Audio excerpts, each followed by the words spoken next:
दुनिया भर में लगभग 30 से ज़्यादा ऐसे देश हैं जिनमें अग्निपथ जैसी योजनाएं लागू हैं, जिसके हिसाब से देश के हर एक नागरिक को, चाहे वो महिला हो या पुरुष हो, उसे देश की सेना में भर्ती होना और आर्मी की ट्रेनिंग लेना अनिवार्य है, जिसमें संयुक्त अरब अमीरात, इजराइल, रूस, ब्राज़ील, ईरान, उत्तर कोरिया, दक्षिण कोरिया, मैक्सिको जैसे कई सारे देश शामिल हैं। ठीक इसी प्रकार भारत सरकार के केंद्रीय मंत्रिमंडल द्वारा 14 जून 2022 को अग्निपथ नाम की एक योजना बनाई गई।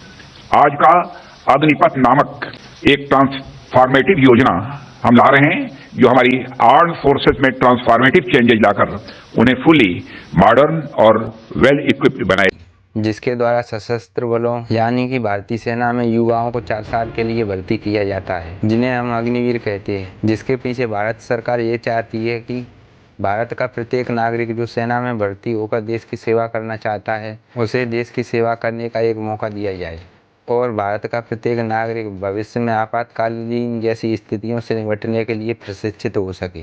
लेकिन जब से ये अग्निवीर योजना भारत में लागू की गई है, तभी से ये योजना कई सारे विवादों में घिरी हुई है। Once selected, Agniveers will serve for 4 years with us. On completion of 4 years, Agniveers will get an opportunity to apply voluntarily for regular. बहुत कमिटीज बनाई गई थी इसके ऊपर।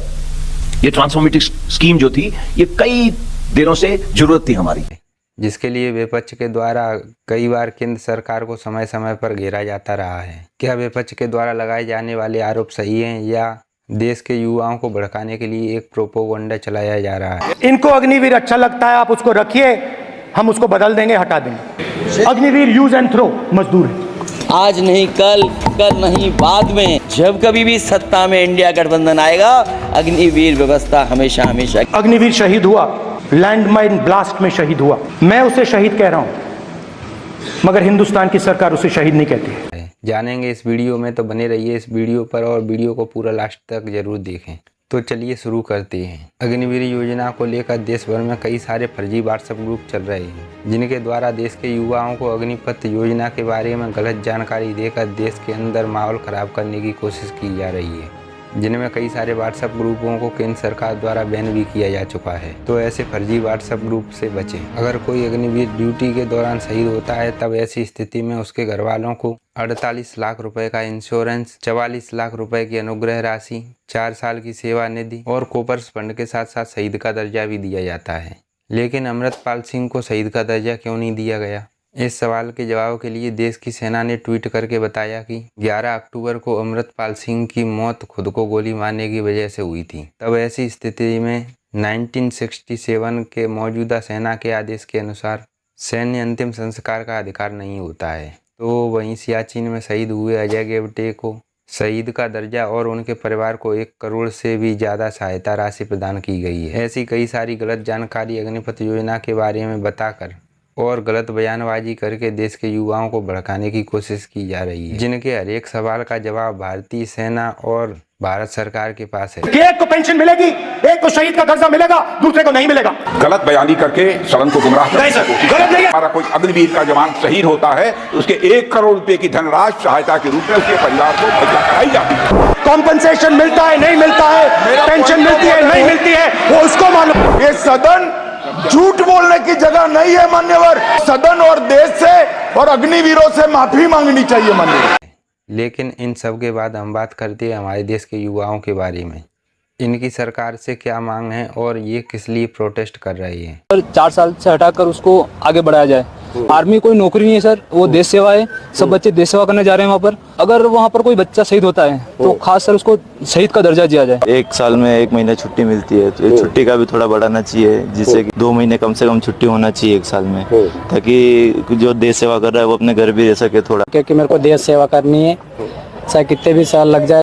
हमारे देश के युवाओं के लिए देश की सेवा करना सबसे ऊपर है। उन्हें किसी भी प्रकार के कैसे भी प्रोपेगेंडा से कोई भी मतलब नहीं है, लेकिन फिर भी वो चाहते हैं कि अग्निवीर में जो 6 महीने की ट्रेनिंग होती है उसका समय बढ़ाया जाए। हमारे देश के अग्निवीरों को साल भर में मात्र 1 महीने की छुट्टी मिलती है, जिसकी अवधि बढ़ाकर 1.5 से 2 महीने तक की जानी चाहिए। और उनका कार्यकाल है 4 वर्ष का, उसका समय बढ़ाकर कम से कम 8 से 10 साल तक किया जाना चाहिए। इन सब के पीछे मेरी पर्सनल राय यही होगी कि किसी भी देश के प्रत्येक नागरिक की जितनी जिम्मेदारी उसके देश के प्रति होती है, उतनी ही जिम्मेदारी उसके लिए उसके घर और परिवार की भी होती है। अगर कोई भी इंसान सुबह 4 बजे खड़ा होकर आर्मी में भर्ती होने के लिए मेहनत करना शुरू कर देता है और 3-4 साल तक आर्मी में भर्ती होने के लिए मेहनत करता रहता है, एक बार आर्मी में भर्ती होने के बाद आप उसे 4 साल बाद रिटायर करके घर भेज दोगे, तो कहीं ना कहीं ये बात उस जवान के लिए अनसिक्योरिटी जैसा माहौल बनाती है। अगर कोई भी जवान अग्निवीर योजना के द्वारा सेना में 4 साल का कार्यकाल पूरा करके रिटायर हुआ, उसके बाद किसी कारणवश उसे किसी ने अपने यहाँ जॉब पर नहीं रखा या उसकी जॉब नहीं लगी, तब ऐसी स्थिति में वह जवान क्या करेगा, क्योंकि सरकार उसे पेंशन तो दे नहीं रही है।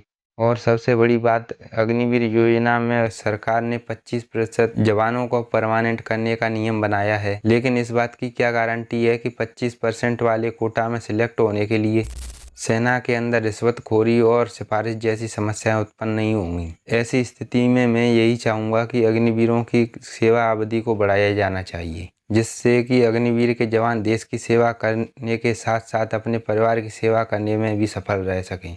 आपकी अग्निवीर योजना को लेकर क्या राय है, कमेंट करके ज़रूर बताएं। और अगर आपको वीडियो अच्छी लगी हो तो वीडियो को लाइक करके चैनल को सब्सक्राइब करना ना भूलें, क्योंकि आपके एक सब्सक्राइब से हमें काफ़ी ज़्यादा सपोर्ट मिलता है। तो मिलते हैं अगले वीडियो में, तब तक के लिए जय हिंद, जय भारत।